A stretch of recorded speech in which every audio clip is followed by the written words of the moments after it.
हम देखने वाले chapter 1 rise of British rule India का लास्ट पार्ट। चैप्टर में लास्ट में जो हमने लास्ट वीडियो में देखा था कि विलियम बेंटिक जो है गवर्नर जनरल बने थे। अब विलियम बेंटिक के बाद जो है डलहौजी इंडिया के नेक्स्ट गवर्नर जनरल बने थे। 1848 में जो है डलहौजी इंडिया आए थे एंड आफ्टरवर्ड्स वो गवर्नर जनरल बन गए थे इंडिया के। डलहौजी जो है एक इम्पेरियलिस्ट थे। इम्पेरियलिस्ट का मतलब ये होता है कि वो अपना ही साम्राज्य चाहते थे, ईस्ट इंडिया कंपनी का ही राज हो, उन्हीं की ही सब बात माने। इसके कारण जो है उन्होंने पॉलिसी ऑफ एनेक्सेशन एस्टैब्लिश करी। अब उस पॉलिसी के अंडर में जो है सबसे पहले एनेक्सेशन बाय वॉर, जिस स्टेट को वॉर करके इजीली हराया जा सकता है वैसे स्टेट के साथ जो है उन्होंने वॉर किया एंड पंजाब एंड पेगू पे ब्रिटिश ईस्ट इंडिया कंपनी का राज हो गया। नेक्स्ट जो है किंग डाइंग विदाउट हेयर, ऐसे किंग मर जाते हैं जिनकी कोई संतान नहीं होती, जिनका कोई वारिस नहीं होता है आगे, वैसे किंग को जो है या वैसे किंगडम को जो है अपने अंडर में ले लेना। उसमें थे सतारा, जेतपुर, झांसी, भगत, संबलपुर, नागपुर, उदयपुर। टेक्स्ट बुक में ये पूरा चार्ट दिया गया हुआ है आपके, अगर आप देखोगे तो इसमें जो झांसी नाम दिया गया है, अब झांसी के अंदर जनरली झांसी में जो झांसी के जो किंग थे उनका संतान, उनके जो वारिस थे वो था, बट ये बात जो है ब्रिटिशर्स मानने को तैयार नहीं थे। इसके कारण जो है इनका नाम किंग डाइंग विदाउट हायर में ले लिया गया। अब नेक्स्ट जो है प्रिटेक्स ऑफ मिसमैनेजमेंट। अब ऐसे स्टेट पे इल्जाम लगाना कि तुम्हारा जो मैनेजमेंट है वो ढंग का नहीं है, जिसके कारण जो है वो हम अपने अंडर में ले रहे हैं, और वैसा था अवध। अब नेक्स्ट जो था प्रिटेक्स ऑफ डेब्ट कलेक्शन, तुम्हारा कोई कर्जा बाकी हो चुकाना या कुछ भी कलेक्शन करना बाकी हो, डेब्ट, कोई भी नुकसान तुमने किया हो अपने स्टेट में या ब्रिटिश ईस्ट इंडिया कंपनी से कुछ लिया है वो देना बाकी हो, ऐसे डेब्ट कलेक्शन में कि तुमने ब्रिटिश ईस्ट इंडिया कंपनी को अभी कुछ देना बाकी है जो तुमने लिया है, इसके कारण जो है ब्रिटिश ईस्ट इंडिया कंपनी ने मांग लिया डायरेक्ट स्टेट। वैसा था निजाम को जो है कुछ बाकी हो या डेब्ट कलेक्शन के अंडर में जो है अपना राज्य देना पड़ा। To end a namesake rule यानी कि जो नाम का ही रूल हो। अब ऐसे थे कर्नाटका एंड तंजौर, नाम का ही रूल बोले तो सब कुछ हैंडल जो है ब्रिटिश ईस्ट इंडिया कंपनी चल रही है, लेकिन किंग है, उस राज्य के किंग है वो खाली बैठे हैं। ऐसा था कर्नाटका एंड तंजौर। अब इसी के साथ साथ जैसे वो इम्पेरियलिस्ट थे और उन्होंने पॉलिसी ऑफ एनेक्सेशन में by war, king dying without heir और मिसमैनेजमेंट या डेब्ट कलेक्शन या फिर नेम शेक के अंडर में करते करते जो है अपने अंडर में सारे राज्य ले लिए थे और रूल करना स्टार्ट कर दिया था और ज़्यादा जो है एक्सपांड कर दिया था ब्रिटिश कंपनी का रूल। अब इसी के साथ साथ वो भले इम्पेरियलिस्ट थे, वो एज अ रिफॉर्मिस्ट भी इंडिया के लिए साबित हुए थे। एज अ रिफॉर्मिस्ट यानी कि इंडिया के लिए उन्होंने कुछ चीज़ें डेवलप भी करी है, कुछ नया भी इंडिया के लिए लेकर आए हैं और किया भी है इंडिया के लिए। अब जैसे कि फर्स्ट रेलवे लाइन 1853 में स्टार्ट हुई मुंबई टू थाने, जो कि डलहौजी ने स्टार्ट करवाई थी। वायरलेस सिस्टम, इंडिया और इंग्लैंड के बीच में जो हम अभी मोबाइल फ़ोन्स यूज़ कर रहे हैं, कहीं से भी कॉल लगा सकते हैं कहीं पे भी होकर, वैसा सिस्टम जो है एट दैट टाइम डलहौजी पहले ही लेकर आ गए थे और वो सिर्फ इंडिया टू इंग्लैंड ही था। Wireless communication system, telecommunication system जिसे हम बोले। एस्टेब्लिश पब्लिक वर्क डिपार्टमेंट्स भी ओपन करे जिससे कि एम्प्लॉयमेंट बढ़े। इंग्लिश एजुकेशन भी स्टार्ट करा था और साथ साथ में जो है ban child marriages and window remarriage. अब छोटी उम्र में शादी कर देना और जो विधवा औरत हो उनके लिए वापस से मैरिज करने की अनुमति भी उन्होंने दी थी। चाइल्ड मैरिजेस को बैन कर दिया था, छोटी उम्र में शादी करना बिल्कुल मना है, बैन है।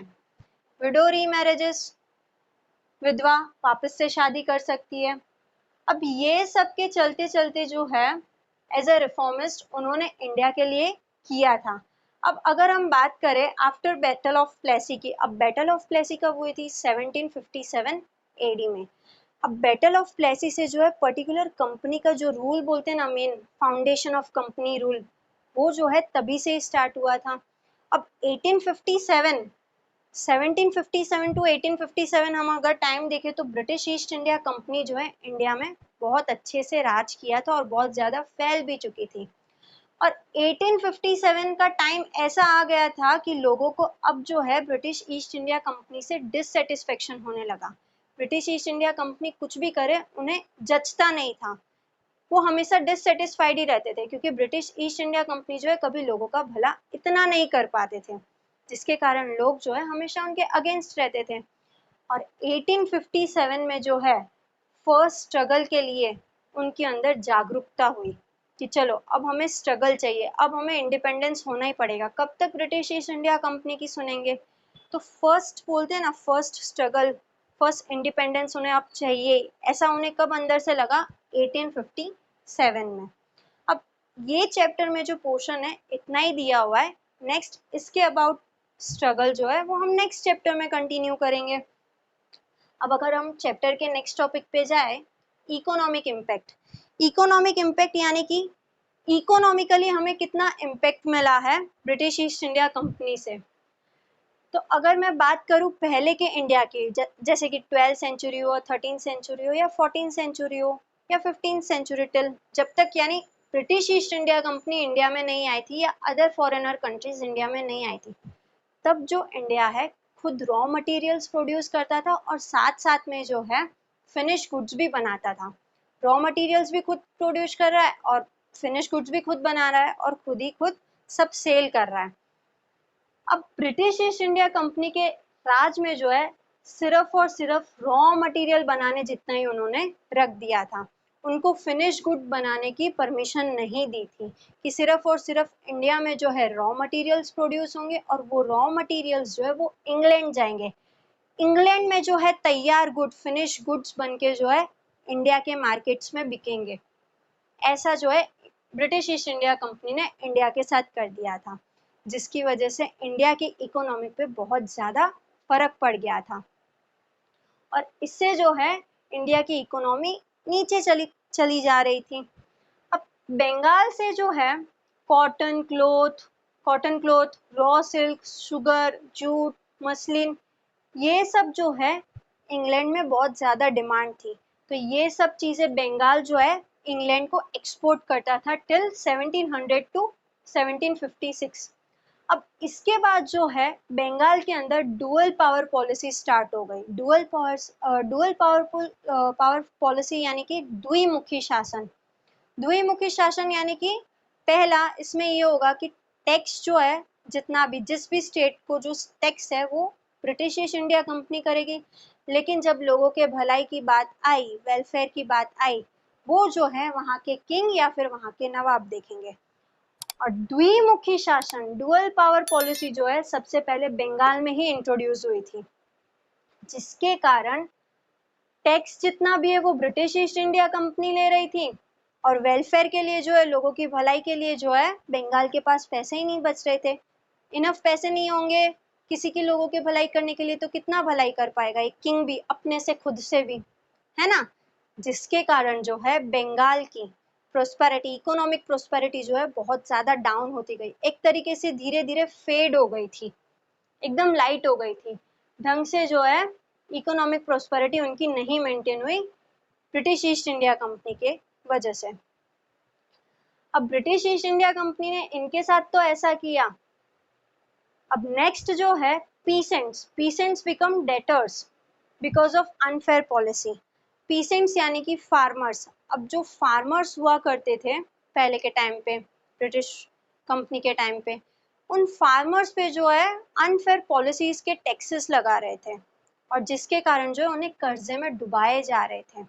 शायद वो उन्हें कर्जा दे रहे थे या कोई लोन दे रहे थे और लोन ज़्यादा इंटरेस्ट पे दे रहे थे और इंटरेस्ट चुकाते चुकाते वो डूबे ही जा रहे थे और इतना कर्जा हो गया था कि जिसके कारण फार्मर्स जो है, पीसेंट्स जो है, वो गरीब बनते जा रहे थे और उनसे इतना टैक्स भी कलेक्ट करा जा रहा था।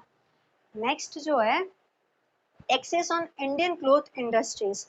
अब इंडियन क्लोथ इंडस्ट्रीज पे भी अनफेयर टैक्सेस अनगिनत, इतने ज़्यादा टैक्स लगाए जा रहे थे ना ब्रिटिश ईस्ट इंडिया कंपनी, जिसकी वजह से क्लोथ इंडस्ट्रीज भी जो है वो डाउन चली जा रही थी। आर्टिशंस यानी कि एक आर्टिस्ट जो होता है खुद अपने आप से ही सब कुछ बनाता हो, उन आर्टिस्ट को भी जो है अनएम्प्लॉयड कर दिया था और पुअर बना दिया था, गरीब कर दिया था। उनके पास कोई जॉब तक नहीं बची थी।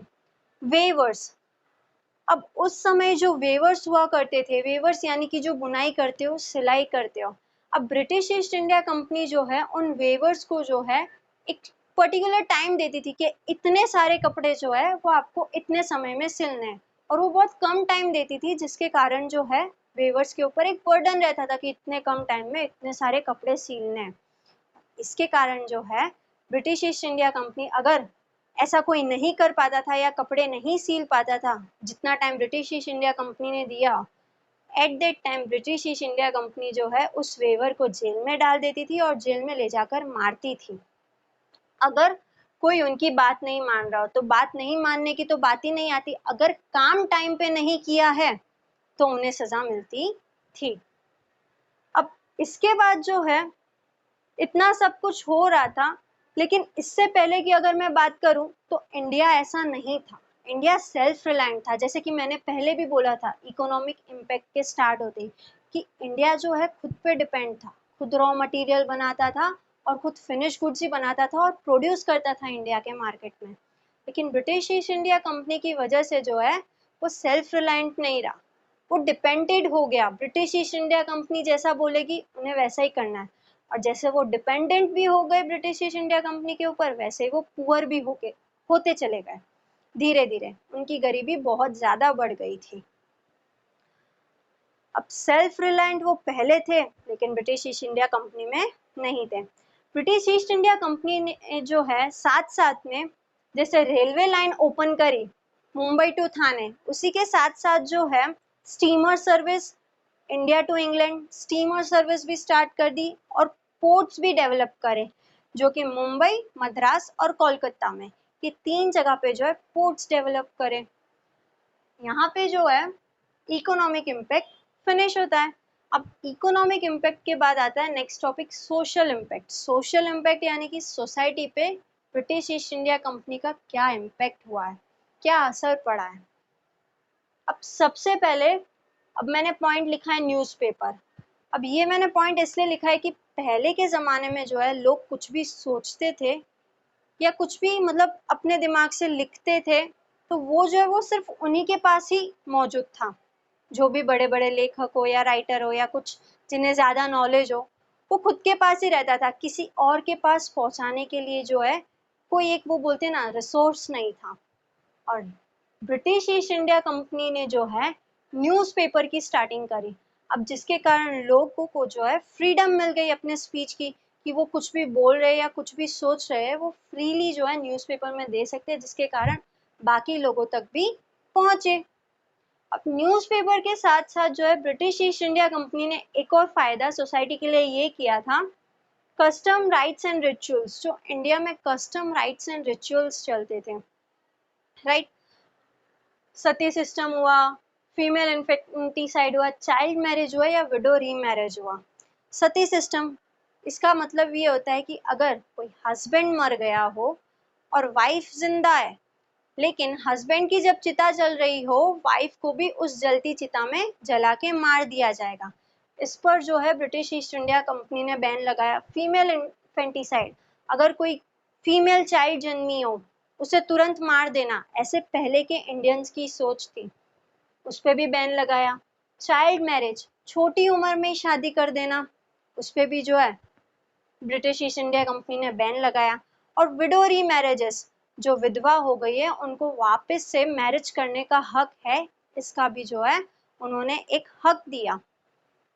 भले ब्रिटिश ईस्ट इंडिया कंपनी ने जो है ये सब बैन करवाया, लेकिन मेन रोल जो इसमें प्ले किया था वो थे राजा राम मोहन रॉय, दुर्गा राम मेहता, बहराम जी मलबारी।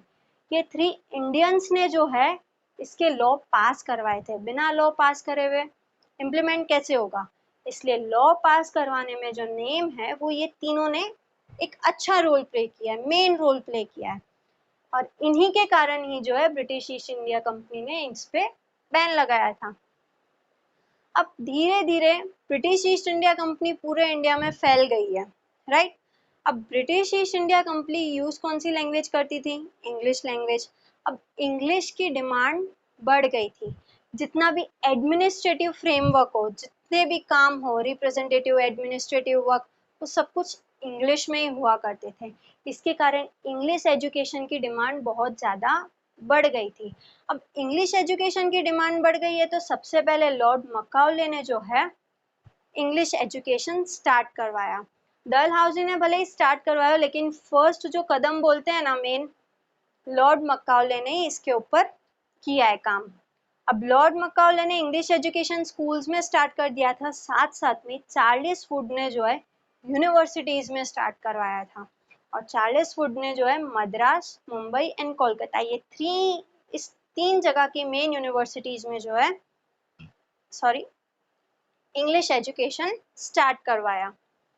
अब इंग्लिश एजुकेशन, अब धीरे धीरे इंडियन पीपल भी जो है वो इंग्लिश सीखेंगे, और एक क्लासरूम जो है इंग्लिश लोगों का ही बोलते हैं ना, जहाँ वो बैठ रहे हैं वो इंग्लिश ही सीख रहे हैं और पूरे लोग इंग्लिश जानने लगेंगे, और इंडियंस भी जो है अब इंग्लिश सीखेंगे। अब ऐसे लोगों की डिमांड जो है वो बढ़ गई थी इंडिया में, क्योंकि social reforms and gave momentum to the process of reforms. अब सोशल रिफॉर्म्स यानी कि सोशली लोगों को हेल्प करना, उनके जितने भी रिफॉर्म्स हुए हैं, उनके लिए जितने भी बदलाव हुए, उनमें जो है वो इजीली मदद कर पाएंगे अगर कोई इंडियन जो है इंग्लिश सीख रहा हो। अब ऐसे इंग्लिश पीपल की जो है डिमांड बढ़ गई थी, क्योंकि इंग्लिश अब सब सीखने लग गए थे। इंग्लिश एजुकेशन पूरे इंडिया में जो है स्टार्ट कर दिया था, उन्होंने परमिशन दे दी थी, और ऐसे लोगों की डिमांड इंग्लिश पीपल की ज़्यादा बढ़ गई थी सोशल रिफॉर्म्स के लिए, राइट। और ये चैप्टर जो है यहाँ पे फिनिश होता है। Thank you for this video.